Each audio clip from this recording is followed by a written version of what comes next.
You Don't Know Flack.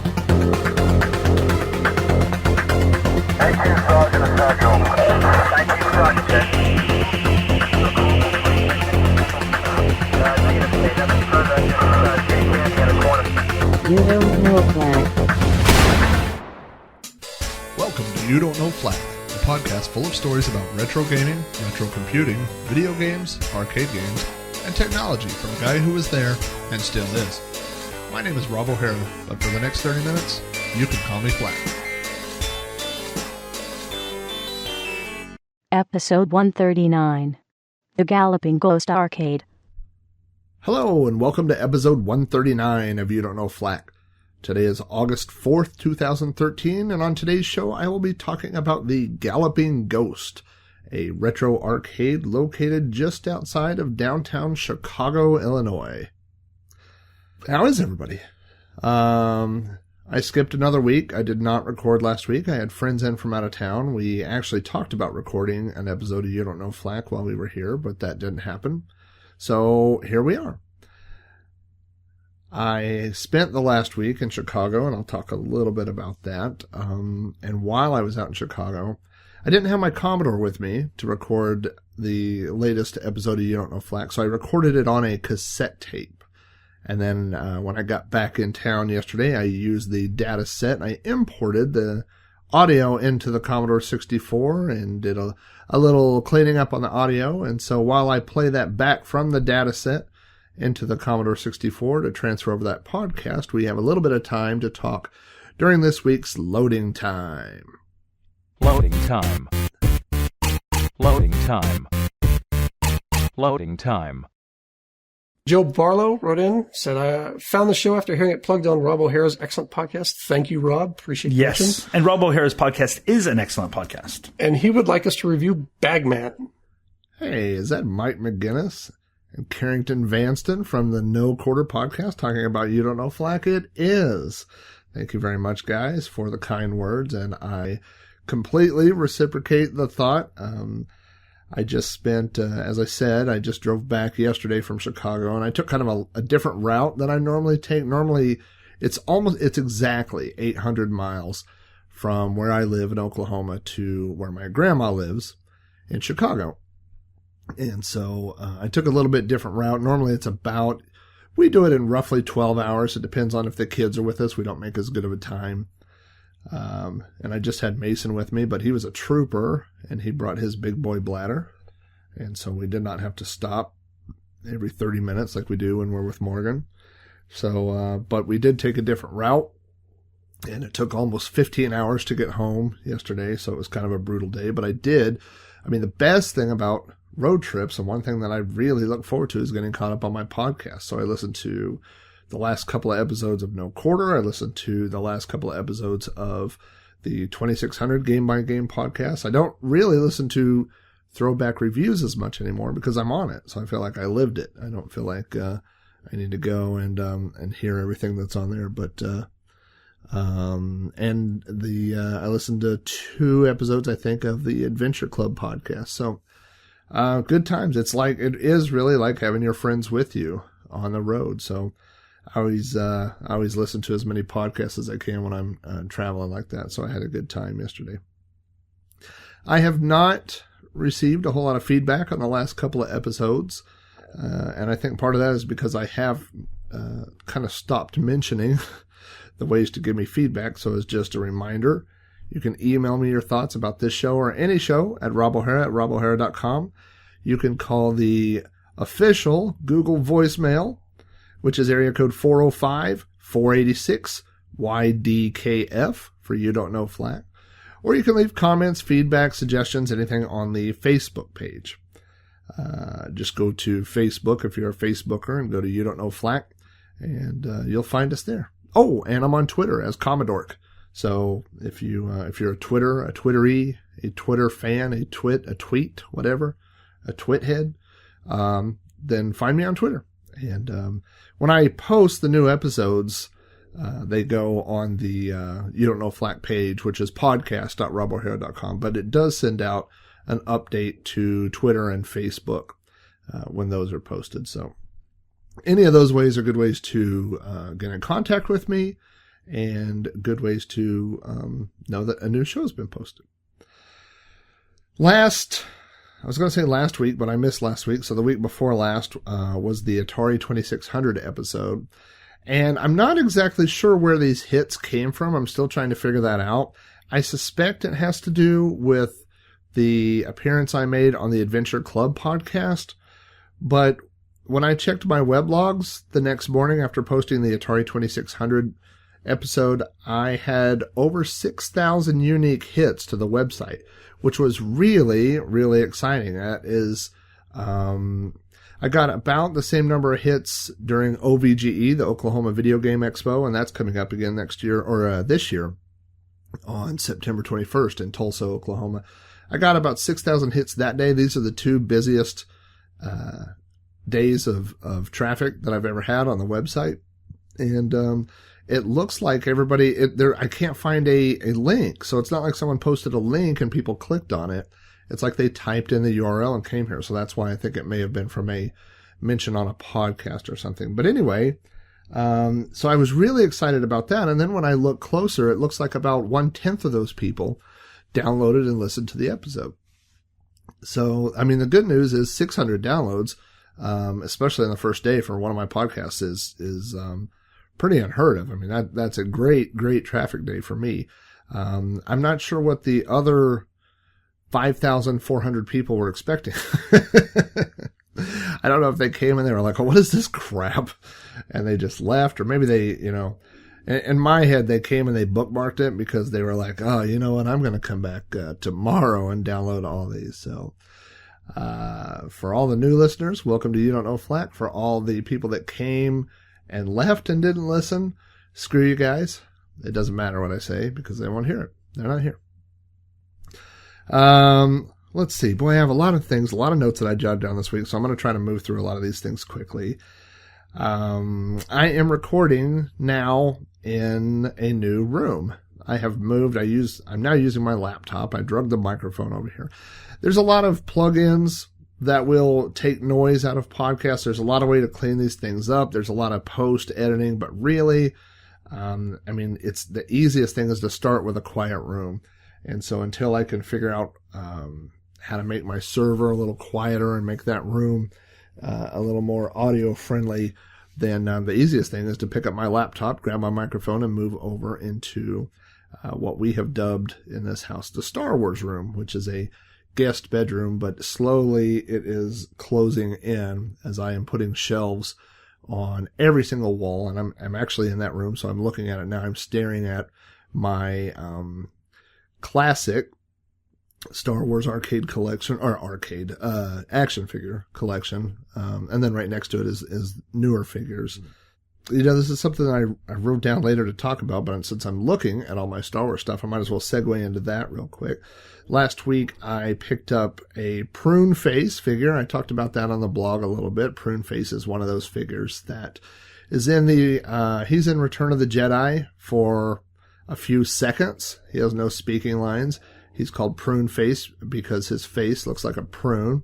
He's wearing an eye patch, and he is a figure that I did not care to own in 1983 or 93 or 2003. But here in 2013, I now own my own Prune Face. So I'm down to about 20 figures left from the original line. And let me tell you, I've been looking at that list, and boy, there are some easy ones that I still need to pick up. I still need a Jawa. I still need the Bespin security guard, the black guy. I got the white guy, but I need the black guy. There's a couple other ones, but then there's the I'm going to say this wrong, the Animanaman or something like that. He's from Jabba's Palace. I went and looked on eBay. Loose ones of him. I guess I think there is a carded Power of the Force one with the coin, but loose ones go for 100 something. I'm like, oh my gosh. So I just jumped to the other end. I'm like, you know what? I'll start down here with Yak Face. That ought to be an easy one. There's a buy it now Yak Face on eBay for 600. So I got a feeling that I'm going to round out my collection of the inexpensive figures relatively quickly, and then after that, I don't know. I've got some decisions to make. I mean, I have always wanted to own all the original Star Wars figures, and not all of mine are in great shape. You know, I mean, I have two Yodas staring at me. One has the original cape on, but it looks like maybe his belt disappeared at some point because it looks like that's probably a rubber band from here, holding his robe together. And then there's one behind him without a robe on at all. So not all my figures, lots of them, are missing the accessories or, they're definitely in played in, used condition. But that being said, I mean, a lot of these are the ones that I owned when I was a kid, and then some of them are ones, like I said, I've been picking these up for $5 or $10, so they're not, brand new quality. They're played with toy quality. So it's more important for me right now to get all of them, and then maybe I'll spend some time and some money upgrading them into better, versions. But that being said, $600 for a 3 3/4 inch piece of plastic just to, to mark that off a list. That's tough, man. I don't know that I can justify that. So we'll have to see what happens, when we get down to those final few figures. I also discovered, last weekend, I had some friends of mine come in from town. I'm going to talk about that in just a minute. And we all found a new toy store in town. I say new, it's been around for over a decade, but this is the first time that I went. I was actually confused because, I told my friends when we went in that I'd never been there. And then we went in, I told the guy behind the counter that I had been there. So I couldn't really figure it out. But what I eventually figured out is that place used to be at a different location. And I went to the old location, which explains why the fellow that I was talking to seemed completely familiar with me. And he said he remembered me too. So I was trying to piece that together. But anyway, the store is called Toy Base 10. They're in Oklahoma City, and they have, I think he said, about 3,700 square foot of retro. I'd say retro, maybe some 60s. I mean, there were some Lost in Space toys there, mostly 70s and 80s toys. We're talking carded action figures. There's a couple of Star Wars rooms. There's a Transformers room. There is a G.I. Joe room. There's a room for models. There's, we saw Doctor Who stuff. We saw Star Trek stuff. There's a whole section of action figures from the Tick. I mean, it is an amazing place. And it's funny because I went in there looking for Star Wars stuff, and that is where I found Prune Face. I also found in the box, his name is Dragon, I believe is how you say it. He's the half lion, half dragon beast from the Adventures Dungeons and Dragons, or Advanced Dungeons and Dragons line of toys from the 80s. I had this dragon, and he had him new in the box. Now, the one thing that will drive me crazy about this place, and it's just a personal preference, but there's not a single thing in the store that has a price tag. So every single thing if you're interested, I guess you pick it up, you take it to the front, and then you talk about price. And he did eventually give me a price on, Prune Face. And then I didn't understand how the system worked. And there was a price on the, Dungeons and Dragons Dragon,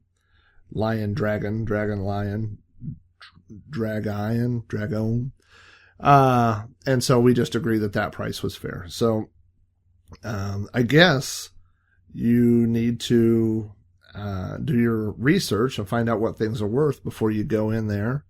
And I assume if you have no idea what something's worth, he'll tell you, what it's worth to him. So, and you know what? Both of the prices that he gave me, I thought were extremely fair. So, like I said, I know that I've talked to Steve before, and the hours of the place are from 1 p.m. to 5 p.m.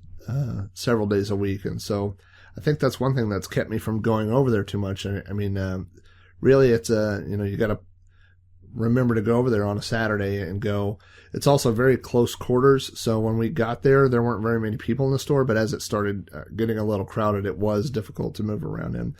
That being said, if you are looking for 3,700 square foot of vintage action figures, there's only so many places you can go for that. And so I need to update my list of Star Wars toys and get back over there. And because I got a feeling these last 20 or so figures, most of them can be found over there, but there will be some digging involved. I also, while my friends were in town, I ran across a vintage, like a 1977 in the box Darth Vader TIE Fighter. The box is not great condition. It's okay, but I didn't have one in the box, and so I picked that up. I was really excited about that. So I now have, for the vintage ones, I know I have the Imperial Troop Transport in the box, a Death Star. And when I say in the box, at the level I'm buying, I mean, the toys have been open, played with, but someone kept the box and they've put it back in the box. I have a Land Speeder. I have a few slightly newer ones. I have the Dagobah X-Wing and a speeder bike and a few other things. So I just enjoy those so much. I mean, I remember as a kid going to the toy store and looking at the Star Wars stuff in the boxes, and so that's why I enjoy them. I think everything that I own like that's in a box, I still have one that's out of the box too. So, because I enjoy looking at the toys as well. So, okay. I'm not doing a good job of moving quickly, so I'm going to move quicker than the quickly that I didn't move before. The weekend before last, I got contacted by one of my listeners, Ultra Magnus. You might know him as Mike Whalen. If you listen to the last episode of the No Quarter podcast, Mike makes an appearance on there, the Galaga episode. I have interacted with Mike a little bit on Twitter, but he was attending the Kansas Fest, the Apple II, or I shouldn't say Apple II, the Apple gathering, which takes place up in Kansas, and he was driving from Houston to Kansas, and you go through Oklahoma City to do that. He asked if I was interested in meeting up with him for dinner, and I said I would be glad to, and we had a great time.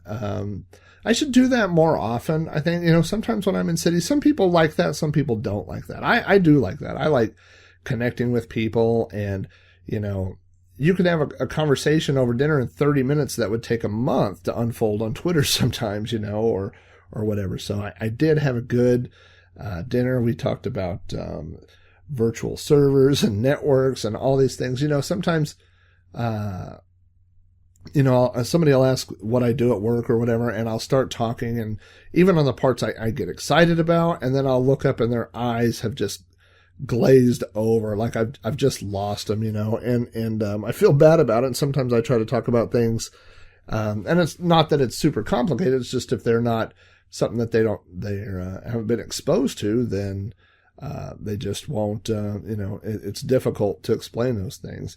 And so Mike has very similar experiences and background and work experience as to what I do. And so once we, kind of tested that water a little bit and started throwing out terms, and we found that we have very similar things that we've done at work. And so it was really good to just sit down and talk to somebody, just somebody that you could connect to just out of the blue.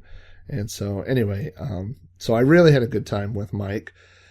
And then last weekend, my friends Charles, who, if you are on Atari Age or Digital Press, you probably know as Ubik Uber Alice, and also my friend Brian, who you may know as Icebreaker. Brian runs the Amiga CD32. I think it's .com. Shoot, I should have looked that up. But look up Amiga CD32. He runs that website. He runs particles.org. So, and Brian is a old school Commodore guy from back in the day. He was involved in several major scene groups. He did PAL to NTSC conversions. He did a lot of cool stuff. So, and Charles drove in to Oklahoma from Albuquerque, and Brian drove over from Arkansas. We get together. We have a few of us that get together once or twice a year, and so we just went and did some some retro shopping. We hit a bunch of antique places. We hit the Toy Base 10, like I mentioned. And we just had a good time. So I like doing that. Like I said, it's getting out from behind the keyboard and going and interacting with people and doing that stuff. It's a nice change from time to time, So there is a real world out there. Let's see what else I have on here. You know what? I don't even have that much to say about this except for the Retro Bits podcast. If you know Earl Evans, Retro Earl, he is kind of splitting up Retro Bits into some different like subcategories, I guess, of podcasts. And one is called Chicken Lips podcast, which is dedicated to Commodore 64 news, modern, using a Commodore 64 today, things like that. That is such a great idea for a podcast. I used to go on iTunes and I would search for Commodore 64 and, there's nothing that's doing that right now. There are lots of podcasts that will mention the Commodore, but that aren't Commodore centric. There was one, God, I should have looked this up. I think it was called Walkabout, something like that.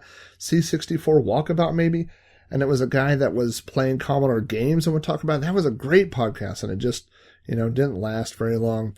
But I have been looking for, and to the point where I thought about doing one, and it's one of those projects that I've thought about doing. I don't know that I'm qualified to do it, but, a Commodore centric podcast really excites me. And so right around the time that I started thinking, I should really maybe, put some effort towards getting that, doing that, then Retro Bits or Retro Earl announced that he was doing that, and I thought that's perfect because first of all, I'd rather listen to one than do one, and I know Retro Earl Evans, he's going to do a great job on it. And the first episode just came out a couple of weeks ago. I listened to that while I was driving back, and so I really enjoyed that. I'm looking forward to new episodes of that. But that's Chicken Lips podcast.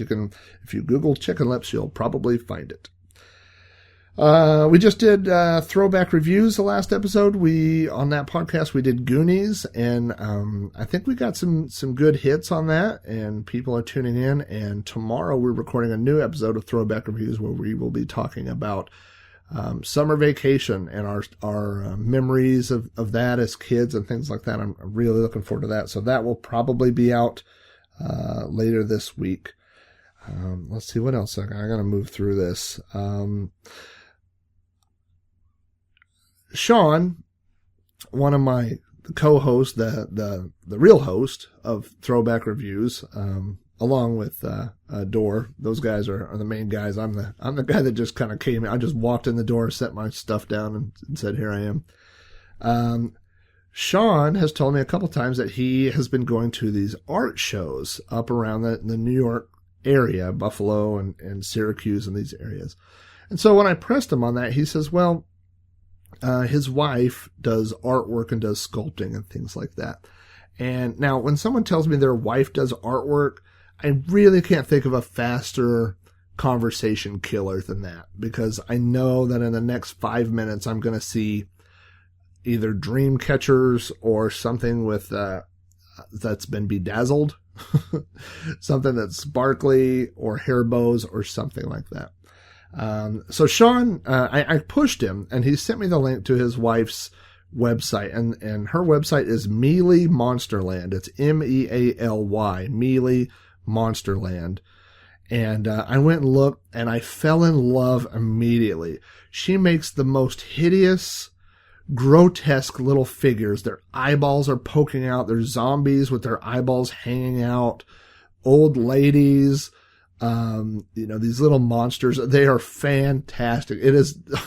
They are so awesome. There's some Halloween themed ones on that website. You could go through the galleries over the last several years and look at the figures that she's made, and they're made, I guess from like super sculpty, like clay, and then I don't really know the technical, they're painted, and I guess they're cooked or something to make them hard. And I immediately went and bought 2 figures. And so they arrived while I was out of town in Chicago this week. And so I just opened them up this morning, and they're so awesome. One is like a little 3-legged octopus kind of guy. Mason has named him the Threektopus. And he just has this like really dour look on his face. Just really funny. The other one's a little troll looking guy who's holding a sucker. And I mean, the amount of detail, and you look at them and they're really detailed. And then I took some pictures with the phone. The two that I got are pretty small. I mean, they're probably like 3 or 4 inches tall, something like that. And you know, they're so detailed. And then I took a picture of them to text it to my wife. And then in the picture, you can see, you know, just all these little details that I didn't even see at first. So, and Sean does not know that I'm going to plug his wife's website, on this show. And, he would probably, I don't know if he would ask me not to do it, but, it's Mealy Monsterland. And also, if you go to his wife's blog, which is mealymonsterland.blogspot.com, you can see upcoming shows. You can see figures that she's working on or whatever. I have a feeling before all's said and done that I will end up with a shelf dedicated to these figures. Like I said, it's, you know, I used to collect Halloween related items. I had these like a little shelf for eyeballs and one for little skulls and skeletons. I just kind of like the Halloween stuff. And this is just right up my alley. So anyway, yeah, mealymonsterland.com. I'll put that in the show notes just because, and it has, I almost wish that it wasn't Sean's wife because, I would plug it even more. I would be sharing it with everybody. So I don't want anybody to think that, that I shared it, because it's his wife. I want, if you like those kind of things, go out and take a look at them and, you'll just see that they're really awesome. The last thing I was going to mention is that I did get an email from someone, asking, encouraging me to keep going. And I don't want to mention this person's name because he replies to my blog as anonymous. And so I get these anonymous, and you know, for a couple of years, I actually did put some effort into trying to figure out who it was because I could tell by their IP address, that they were local in the Oklahoma City metro area. And I thought, well, maybe it was somebody that knew me but didn't want to, let me know that it was someone who knew me. But, eventually that person did contact me and they sent me their name and they said, we don't know each other, but they just like the show.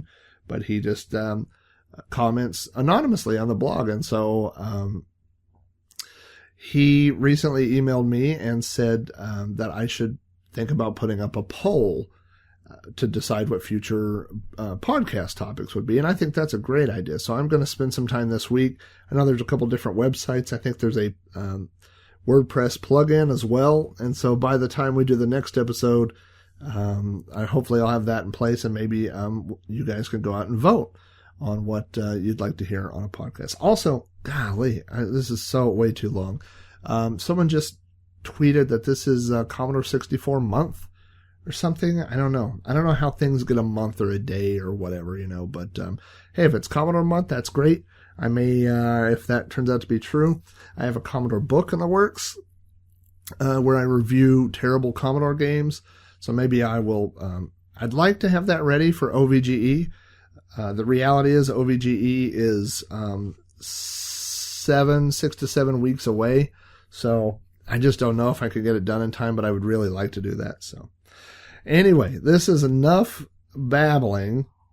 You know what? I will probably insert the 1541 headbang drive noise here, even though I said that I was loading it off Datasette. What? It's all smoke and mirrors, folks.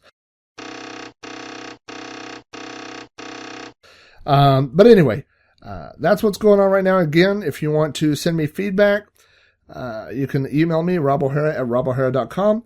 You can call the voicemail box, 405-486, You Don't Know Flack, YDKF. Facebook, Twitter, however you want to do it, go do it now. Let's get started with episode 139 of You Don't Know Flack, the Galloping Ghost.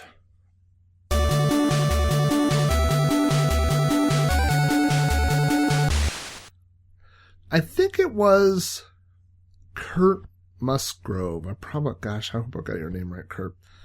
I see all these names on Facebook, and then when I'm not sitting there looking at Facebook, I space it out. But I think Kurt suggested to me, I posted last week on Facebook that I was headed to Chicago, and Kurt said, hey, you should check out the Galloping Ghost. I had not heard of the Galloping Ghost. It is a retro arcade located not too far from downtown Chicago. Their website is gallopingghostarcade.com. I am probably at some point going to mess up and call it the Chasing Ghost, because there was a documentary that came out a couple of years ago called Chasing Ghosts, which is a good documentary. I'm not going to talk about it, but it's the Galloping Ghost. I made a list here of retro arcades that I have visited so far this year. There is Cactus Jack's, which is located here in Oklahoma City. Cactus Jack's is currently transitioning to, they have a different name, even though I don't really understand. I don't understand. Maybe it's like a place within a place, but their alternative name is the Slingshots Pinball Arcade. And I went there with, when Brian and Charles were in town, and they have probably at least 80 pinball machines, maybe more. There are a lot of duplicates, and I think that's for tournament purposes, but they went from having 4 pinball tables to 80 in a short amount of time. Anyway, I have been to the 1984 arcade, which is in Springfield, Missouri. That was the first retro-themed arcade like that that I visited, and they're still going strong. I've been to the Arkadia Retrocade, which is in Fayetteville, Arkansas. That is a fantastic little spot full of retro arcade games. Definitely worth, if you're anywhere near Fayetteville or you're driving through across the country on I-40 or up in the Tulsa area, whatever, it's worth a stop. I've been to the Lost Ark Video Games, which is in Greensboro, North Carolina. Last month, we visited Funspot, which is kind of the mecca of the Northeast. I've also been to Insert Coins, which is on Fremont Street, which is just off the Strip in Vegas. And then last time, to be honest with you, I don't remember if we made it to the Pinball Hall of Fame or not. I've been to the Pinball Hall of Fame, both locations, the old one and the newer one. So the point of this is I have been to many of these retro style arcades, I should say. So, that's not saying that I'm an expert in the matter, just, although I did write Invading Spaces, A Beginner's Guide to Collecting Arcade Games by Rob O'Hara, which you can pick up at robohara.com/invading spaces. Only $14.95 in paperback or $2.99 in a DRM-free PDF form. I should have a little recording that would play that. That'd be funny. But, yeah, so I've been to a lot of these places, and so that doesn't make me an expert by any stretch of the imagination, but I do enjoy retro arcade games. I love arcade games. For a while until I moved, that I owned about 30 arcade games, which is more arcade games than lots of places that call themselves arcades have these days. So not an expert, but I've been to a lot of these places so that I can compare and contrast them a little bit, which is probably what I'll be doing today. The Galloping Ghost is in Brookfield, Illinois. That is, according to Google Maps, about 18 miles south of O'Hare Airport.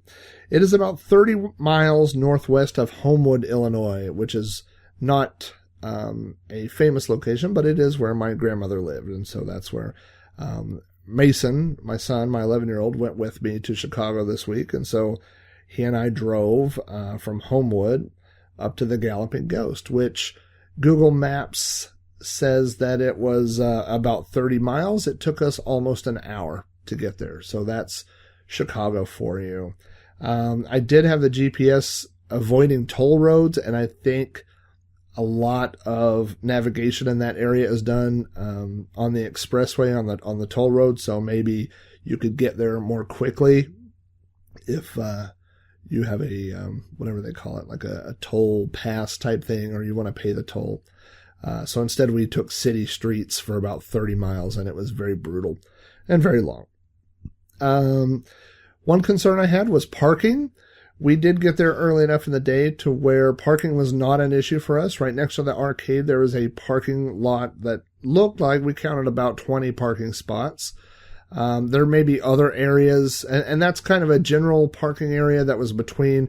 Next to them was a little Chinese restaurant. There was a building on the other side, and this is parking that's in the middle. I may not be describing that if you're in Chicago, that may make more sense to you than to other people. And, but it was like a common, I would say, parking type area. So I could see how during busy times, if that filled up, I didn't see other parking places immediately available, but I suspect Chicago people have solutions for that. I mean, maybe you, I don't know, park somewhere else or somebody drops you off or whatever. But so we didn't have any problems parking, but I could see when the place gets busy how that could become an issue. The Galloping Ghost uses the model of pay one price and then all the games are free. And that one price is $15. Now, that was a bit of a surprise to me, I will admit, when Mason and I walked in, because it was $30. Now, the first arcade I ever saw using that model was the 1984 arcade, and that's in Springfield, Missouri. The 1984 arcade, it's more than an arcade. It is a beautiful place, with, wood floors in some places, beautiful decorations, really pristine arcade machines. It just a really, really nice place. It's $5 to get in. The Fayetteville arcade, the Arkadia Retrocade, is in Fayetteville. It's not as nice as 1984 inside. I think they probably have more machines than 1984. It's also $5. So, a $15 entrance fee is a little bit more of a commitment. If I lived by an arcade that had free games for $5, I'd go there every day. I mean, I would go there literally. I mean, I would stop home from work, pay $5, go for half an hour, play some games, and then go home. So for $15, it's more of a, you definitely, I wouldn't swing by and drop $15 to go play some games. If I'm paying $15, I mean, so, I figure this, like the old arcade games were $0.25. Now, it's really not fair to the arcade industry to hold games to $0.25. That's what people expect. People expect games to be $0.25. But let's say that you went to an arcade where all the games were 50 cents. So either way, if you're paying a $5 entrance fee, if games are $0.25, that's 20 games. So when are you going to go to an arcade and not play 20 games, or if they're 50 cents each, that's only 10 plays. So, I mean, $5 is ridiculously cheap. So I will give them that. At $15, now you're at, 30 plays for a 50-cent machine, or 60 plays if they're $0.25. So anyway, my only point there is I don't think that $15 is unreasonable, but what I do think is that if I were paying $15 and going there on a regular basis, I would want to go for a few hours. $15 is the same as if you're going to the movies and getting a snack, which is a couple of hours of entertainment. So I would see this as that, on that same price platform or whatever, comparable price, but also I would want to get, 2 hours of enjoyment at least out of that. Anyway, my first impression of inside the building is that there were no decorations. Normally, I know that they're working on some different things at the Arkadia Retrocade. I know that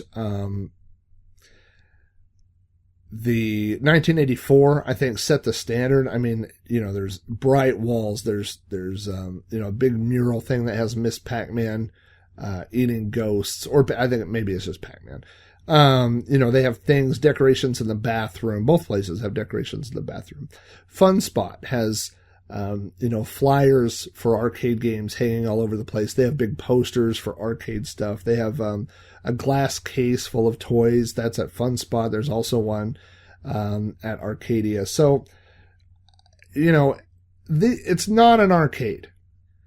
And by that, I mean, it's an arcade, but it's more than that. It is a destination where people that enjoy playing Space Invaders or other arcade games from the 70s and 80s are going. So, if you don't have that stuff in your personal collection, then it might be an investment. But I mean, right now Well, right now, well, that's not really fair because I could open a toy store with what I'm looking at. But, you know, if you don't have that stuff, I would think people would bring it, you know, maybe on loan or, you know, just, I don't know. A lot of the stuff can be done really inexpensively. So I was expecting to see more things on the wall. I just didn't see that many decorations. Not a make or break thing, just a observation. After you paid, we turned to our left, and there was once you turn to your left, there's a game area to your left, and then there's a game room to your right. So this is my very first impression. I look to the game list on the left, and the very first game I see is Elevator Action 2, which is an arcade machine I've never seen before. I've never seen an Elevator Action 2 actual physical machine. As we look to the left, Mason immediately runs over and starts playing something that looks like, it looks like a first-person shooter. I don't even know what it is, but it's some relatively modern game where you're running around and you're doing first-person shooting. He starts playing that. As I look at the games around him, there is Pingo, there is Gauntlet, there is, and I'm just talking in just this little area. I immediately walked over and coined up Blasteroids, and I played a couple rounds of Blasteroids. And there was a Pitfall 2 cabinet, and this is, so right off the bat, I mean, there's a few classics there, but there are some machines at this place that are machines that are off the beaten path. I mean, I've, like I said, I've been to a lot of these places. I've never seen an Elevator Action 2 cabinet in any of those places. I don't think I've ever seen a Pitfall 2 cabinet in those places. I've seen Pingo at several because it's a classic, and I've seen Gauntlet, you know, so it was an interesting mix of games, you know. That was my very first impression. Then I looked to the right, and there's a room that you go into. In that room, essentially the entire left-hand side of the room consists of Mortal Kombat machines. Mortal Kombat 1, 2, 3, 4, Ultimate Mortal Kombat, the combat cabinet from 2011. That's on the left. The right-hand side consists of shooters. And again, I'm not a shoot-'em-up expert. The first two on the right are Ikaruga, which is I played that originally, I think, on the Dreamcast, and I know that maybe it had a GameCube release or whatever. I've never seen it. I've never seen a real Ikaruga cabinet. Right next to it, Radiant Silvergun. Right next to it, R-Type. Right next to it, I mean, it is a who's who, not of just, I think Life Force was there. Not just shooting cabinets. The cream of the crop of shooting cabinets. Cabinets that shooter people get excited about. So I have to say that I was very impressed with the game selection. It wasn't, you know, when I started collecting arcade games, I went to auctions and I bought whatever was cheap. So that's what my collection began as, was games, you know. And you could see that in some of these arcades, not the ones I've been talking about. 1984 has a great selection. Arkadia has, you know, great selection. Funspot is what it is. I mean, they have a little bit of everything. But you go to some of these arcades, I mean, Gaddy Town here, which is used to be Incredible Pizza, now it's Gaddy Town. And you go in and they have 3 or 4 old arcade games that they've kept, and it's like, why would you keep these? Like, why would you keep a game I've never heard of that sucks when you could easily put a Donkey Kong machine here, or, you know, whatever. Something that people would play and that people have heard of. And, you know, a lot of it is because they went, you know, well, I think it's because they got them cheap, to finish that thought. Whenever I see a scramble cabinet, and I know that the No Quarter guys just recently did an episode of Scramble. And by the way, I mentioned this on their Facebook page, but still, if you go to the KLOV website and look up Scramble and scroll down to the bottom, or you can just search for O'Hara with an apostrophe, that's my cabinet. That's my little plug for myself that's on the Scramble page. I've owned 2 of them, and I hate that game. And the reason that I own 2 of them is because I found them cheap. And so whenever I see those at an arcade, I always think, yep, they got that cheap. Because nobody, I won't say that. I mean, I think there are people that maybe enjoy that game or at least tolerate it because it's a old game and it's easy to understand what you're doing. I mean, you fly through a cave and you shoot stuff and drop bombs on fuel, which somehow refuels you, which is, I never understood the logic of that. But so when I see, and it might be just my own perception, but when I see Scramble cabinets, I think this is a place that picked cabinets up cheap and that's what they were able to get, you know. So anyway, I kind of derailed myself, but the point of that is I don't think that about this place. It seems to me that whoever does the buying for Galloping Ghost knows what they're doing. It was more of a, like I said, the shooting area, and I'm calling it shooting. I don't mean like with the light guns because they had some of those too, but the shoot 'em ups, was like a who's who list of cabinets. I was very impressed with that. So I also would say the other impression I had when I walked in where you paid, there was a little, I don't want to call it gift shop. I mean, it was just like glass counters, you know. It was full of, like bead art, you know, where people make pixel characters of bead art. And there were a lot of different, like little Pac-Man ghosts. And I took a picture or two and I'll post that online. I didn't really see any prices. There may have been prices. I just didn't look that close. So I'm not sure how much they were. I could see, like Mason mentioned something. He was like, oh, you know, that's kind of cool. Like he almost wanted it, you know, but then I said, hey, let's get some ice cream on the way home. And he said, okay. So talked him out of that one. But, you know, I don't know that people go there. Oh, and I should say the other glass counter was filled with candy. Or, you know, I don't remember ever having candy like that at the arcade.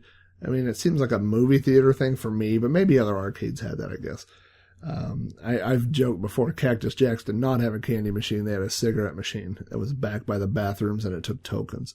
So that's what I remember. But maybe, you know, places had like that. So I think it's probably a decent, I hope that it's a moneymaker for them, but, it just, I don't know. I didn't see anybody going up. I didn't see anybody eating candy the whole time I was there, and I didn't see anybody buying candy. I'm sure they do, but, anyway, so I thought about that. So let's talk about the games. I talked a little bit about, you know, that little initial selection. I would say a lot of their games there are conversions. I won't say a lot, but a lot of the ones I looked at, and that's something that I think doesn't matter to the average person. If you're going and playing a game, especially an arcade where the machines are pushed up to each side, it's probably something that a lot of people don't even notice. But if you collected arcade games like I did, you do tend to notice those things. A lot of the games did not have the original marquees. Instead, it looks like what they've done is printed out custom marquees that have 2 games. What's one? Rastan. There was Rastan, but it was only half a marquee, and then the other half was Nastar, which is a sequel. It's also Rastan backwards. Or Rastan. I guess it's Natsar, maybe. But anyway, so what I gathered, I mean, and I just assume this, is that they switch out the boards between those, maybe, so they, you know, they're kind of dual purpose machines, and there were several of those. So, you know, on their website, they list that they have 400 machines, but they don't have 400 machines in there. They may have 400 boards that get swapped in and out. Let's see. One thing that I did see on the wall that I thought was really cool was they have a giant flat screen television that has all the marquees. I tried to write something like this a long time ago for my arcade, and it never came out looking quite right. But it's a high score thing, and it rotates through the high scores, so it shows all the games. That being said, there's so many on every screen that it's like, you know, 8-point font or something. So you have to be standing pretty close to it. I'd like to see, and maybe they have something like this, a mode where it shows, like, it fills up the whole screen with one game, and it would cycle through them, you know, so like Defender and then the high score, and Joust and the high score. So I thought it was a really neat idea. I really did like it. You have to be pretty close to it to see the scores, but yeah, so that I really did like that. Another thing, right, when I was talking about how like I said, they claim to have 400 games. They do not have 400 games on the floor, but a lot of them were also Neo Geo type games. So, you know, where you have, you know, I think there's a 6 slot. I saw a lot of 4 slots. So you get a lot of games in that way. And then, like I said, those dual purpose kind of machines. And I'm not dogging on them for saying that, you know, that they have 400 machines, because we would have gone either way. And they have enough machines to keep you busy for a long time. So that's definitely not an issue. So the good stuff about the game collection is they have an amazing game collection. They have an area with all the Pac-Man games all put together. They have a collection of all the Donkey Kong games. And by all the Donkey Kong games, I mean there's Donkey Kong, Donkey Kong Jr., Donkey Kong 3, Mario Brothers, Super Mario Brothers. I mean, it's all right there in one place. The old classics are kind of in the same area. So you have Frogger, there was Defender, there was Stargate, there was Centipede. A little bit away, there was Tron. I'm trying to think what else is in that area. That's where the original elevator action was. So, I mean, they've got, did I say Joust? Joust was there. They have a collection of games. And that's just one little area. And there's an area of driving games. There's a whole area of military games. Again, No Quarter just mentioned Russian Attack. They had Russian Attack. They had POW, whatever that game is. They Commando.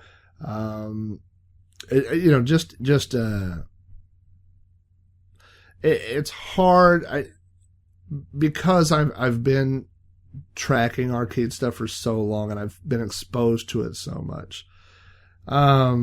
It is, you know, you go, oh, I wonder if they have this. So it's easy to find these little weird, like, niche games that they didn't have. But for the most part, I mean, I can't imagine anybody, you know what just dawned on me? I don't remember seeing Asteroids. But I did see Space Invaders. And, anyway, it is, I guess there's 2 schools of thought, I should say. One is when you go, oh my God, they better have 720. And then you go there and they don't have 720, and then you're disappointed because they didn't have this one game that you wanted, you know, when you went there. So that's one school of thought. The other one is, I want to go play classic arcade games, and you go there and there are hundreds and hundreds of games. Like, how could you be disappointed in that? You know, and so if you go to these places, you know what it reminds me of, and now that I just said that, is Netflix streaming. Netflix streaming has brought to you by Netflix. Not really. I wish I would plug Netflix if they want to pay my $7.95 a month for my streaming account. But if you say, I'm dying to see this movie, and you go to Netflix streaming, you're going to be disappointed because they probably don't have it. I want to watch this, and they don't have it. However, if you do the opposite and you say, you know, I like Netflix streaming, and then you go there and you go to the documentary section, and then you find a documentary you want to watch, and then you watch it. Or you go to the action or the kids shows or whatever. So if you use it that way, in that you want to stream a movie and then you go there and see what they have, then it's a very good service. If you already know what you want and then you go there and they don't have it, then you could get disappointed. So I'm definitely in the camp that I enjoy Netflix streaming because it's so easy and the quality. No. I enjoy it because I like watching movies, and so I go to Netflix streaming and I go find something I want to watch, and I want to watch it. And so I enjoy classic arcade games, and so I don't get hung up that they didn't have this game or they didn't have this game or whatever. If you go there and you don't have a fun time, you are trying not to have a fun time. That's all I can say. You know, like I said, really good collection, really good time. That being said, lots of broken games on the floor. And when I say lots, you got to think of relative. What's relative, I mean, I could probably come up with a dozen games that either the monitor was out or the joystick didn't work or something like that. So, okay, that's a dozen games out of 200 or whatever. I mean, that's not really a bad ratio. It's only, I mean, they stand out. Like, I can't tell you every game that worked because there were so many, but the ones that didn't work stick out. Ever since No Quarter mentioned their Dig Dug episode, I've been playing Dig Dug every week, and I'm working on my score and I'm working on patterns. I'm doing all these things. So I enjoyed Dig Dug. So when I saw a Dig Dug machine, I went over and the joystick wouldn't go up very easily, and also the right pump button didn't work. So I kind of had to play it, the old school, like the crossed hand method. And when it couldn't go up and, I got killed once or twice because I tried to go up and it wouldn't go, then I was done with it. So unfortunately, and this doesn't reflect on their arcade. I think this reflects more on how human beings are, is that we focus on the ones that didn't work. They had a Time Traveler, the hologram game that was turned off. I really shouldn't sit here. I mean, I kind of listed them, but now that I'm thinking about it, it seems kind of tacky to sit here and list all the machines that had issues. There were a couple that I was looking forward to. The Championship Sprint, the monitor was really too dim to play, and the Discs of Tron wasn't up and running. So, like I said, they had a few machines, that didn't work. When I owned 30 arcade games at my house, at least 1/3 of them were always broken. So my odds were, 2-1 that you'd get a working one to a non-working one. So I don't know. I only went to the Galloping Ghost one time, so I don't know how quickly they repair games. I don't know if they pull them off the floor and try to fix them or whatever. There's a giant tech booth in the back with a giant glass window where you can see there. And I don't want to say it's my favorite part because it makes it sound like I didn't enjoy the other stuff. But I love, years ago, I went to Cactus Jack's and I got a tour of the tech area. And it was this little tiny room, kind of, smoky. But I loved it. I loved, because as a kid, you don't get to see that part of it. And now that we're all adults and they, people will show you that part of it. And it's just fantastic. I love it. When we went to, meet Shay, the owner of, Arkadia, the Retrocade, he gave us this tour of the thing and he was so proud. He was like, here's where I put these games and here's my cocktail thing. And this is the birthday room we're building. And I was like, hey, show me your tech area. And it was obvious that he had not cleaned that area or, he wasn't really expecting anybody to want to look in there. And we did. And it was a big, huge mess that was piled of stuff. And it was fantastic because it's like the Wizard of Oz, like you're looking behind the curtain. You're seeing that thing that as a kid, you always dream, like, where are these guys? They keep them in a little hole, like in cages. They come out at night and they fix stuff and they go back in their little hole. So I did enjoy at the Galloping Ghost that it's a big window and you can look in there and it's just like piles of crap, of broken cabinets and there's boards everywhere and all kinds of stuff. So I did enjoy that they kind of exposed that where people could look in. I guess because recently I just went to Cactus Jack's where now the Slingshot Pinball Arcade that I've got pinball on the mind. And so I saw on the Galloping Ghost that they have several arcade or pinball machines listed, but I didn't see any pinball machines there. So it makes me think maybe there was an area that we didn't see or something. I do know on their website that they have some private Xbox and PlayStation areas that could be rented for gaming, and I didn't see where those were, so maybe the pinball machines are back there or something. I don't really know. I would say if you're hoping to go there to play pinball, I wouldn't go there for that. It's definitely arcade, centric, I would say. what else did I write down here? Their hours for the Galloping Ghost are Monday through Friday, 1 p.m. to 2 a.m., and Saturday and Sunday, 11 a.m. to 2 a.m., and they're open every day. And it says that they are open regular hours on holidays as well.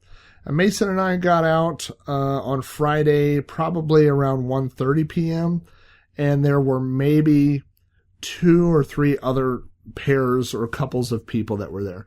We really had the run of the place until 4 o'clock, maybe. By 4 o'clock, it really started filling in. And there's some areas there, maybe it's just because I'm a bigger guy. I'm always conscious about, am I blocking somebody? Am I blocking someone's access or whatever? The front row of arcade games is really like a one-person kind of squeeze through kind of area. So if you're in the front area, and this is only about, maybe 20 machines, and you're playing those machines, people can't get through. It's like you're blocking the aisle. So to be honest, I didn't really play any machines up there just because I didn't want to be the guy that was blocking the aisle. You have a finite amount of space. So if you have that many machines, you've got to be creative with your layout. And so I think they did a pretty good job. It's several long aisles of games, and then there's a break in the middle so you can kind of get around. I could see how during busy times it would get packed in there really quickly. So, for the 1984 arcade for Arkadia, I know for 1984, they're open Thursday through Sunday, I believe, last time I checked. And the time I went on a Thursday, we were the only people in there the whole time. It was fantastic. But that's not, it depends on what your experience, what you're wanting. If you want to go and have the place to yourself or whatever, then you go during off times. That's not really what arcades were like in the 80s. There were a lot of people there, and it was busy and it was loud. And so, just depends on what you want your experience. If you want that, my guess is later in the evenings or on the weekends that Galloping Ghost looks like the kind of place that would get pretty busy. I mentioned it was $15 to get you in all day.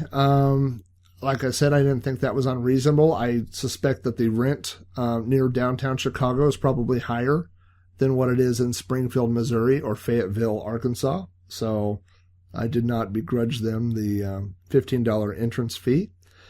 They do have week passes for $40, monthly passes for $90, and that's 2 different passes. So, that's you and a friend, and yearly passes for $375. Now, I don't know if I would do, I'm trying to think who would use a week pass. If you're on vacation or something and you were going there every day, maybe, or maybe a month pass, maybe you would do that, during the summer if you're a kid and you're around there or something. But the yearly pass, I think if I were, if I lived in the area, if I was close, I would do that on January 1st. I'd buy the yearly pass, $375. And then you think, that's, basically 2 trips a month or less than that. And I would definitely, if I was up there, I would definitely be visiting this place more than twice a month. And that's for one person. So if you're going, with like for me, when I took Mason, it was $30. So, if we went 12 times a year, 30 times 12, $360, So, this is basically would be me and Mason going once a month. And I definitely know that I would be going more than that if I lived that close. So, Galloping Ghost. It is a retro arcade. Their website says that they are the largest arcade in the United States. Now, I don't know how that's judged. Space-wise, machine-wise, title-wise, I don't know. It's hard to imagine that they have more games than Funspot, having been to both. They definitely have more games. They've got to be close to what Funspot has. Galloping Ghost does have an amazing game selection. Not segue, but just to derail myself for a second. Last year, on our way home from vacation, while we were driving through it's either Nebraska or Kansas. We stopped at a sign that said the biggest ball of twine.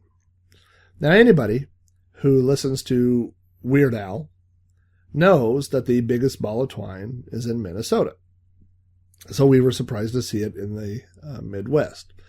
And what it turns out is there are multiple ways to judge the biggest ball of twine. And there is the biggest ball of twine that was created by a single person. That's somewhere. The biggest ball of twine that's in Kansas, maybe it's Nebraska. God dang it, I should look that up. But that one is made by the town.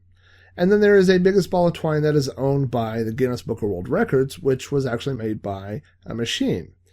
So there are different ways. I mean, so you can say that you have the biggest ball of twine, but then you put a little asterisk there and you say, well, I have the biggest one that was made by one person. Well, I have the biggest one that was made by a machine. Well, we have the biggest one that was made by a town. So I don't really know what that asterisk is when it comes to calling yourself the largest arcade. I don't know if they mean space-wise. I don't know if they mean machines, if it's titles, who has the most on the floor, who has the most working. I don't really know what that is.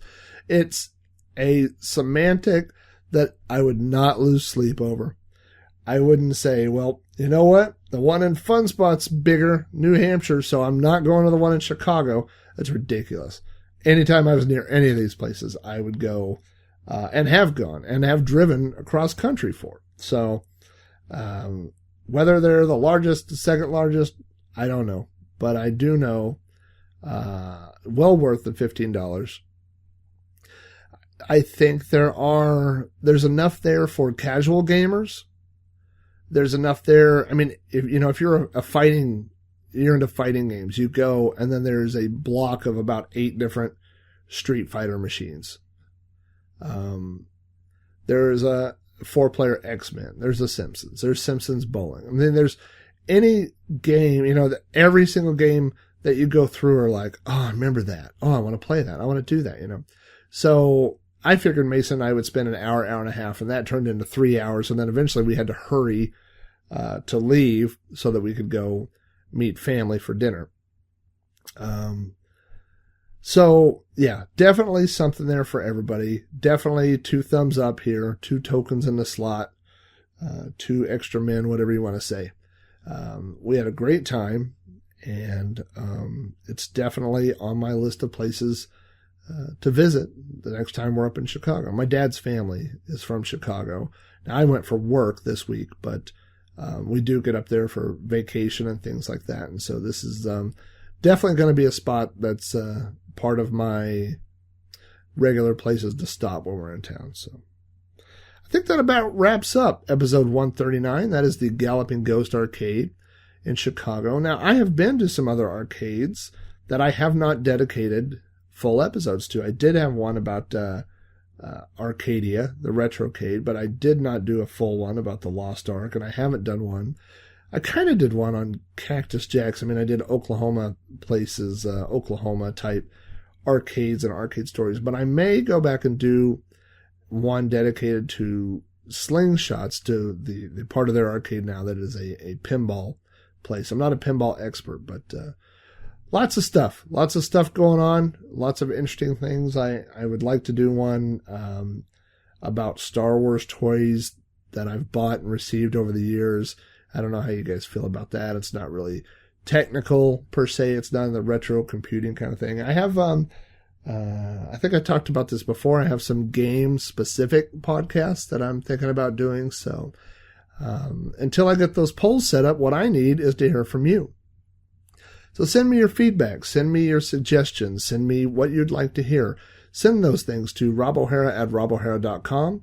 Call and leave the voicemail, 405-486, You Don't Know Flack.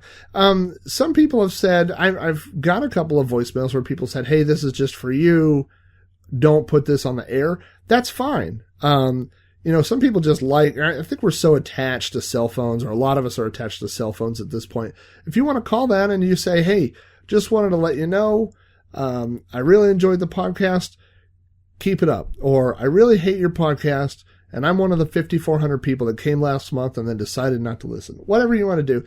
If you just say on there, hey, this is not for the air, this is just feedback or whatever, I won't put it on the air. I listen to it and I will consume your feedback, and then I will delete the message. So don't just think, oh, well, I don't want to call because I don't want to be on the air.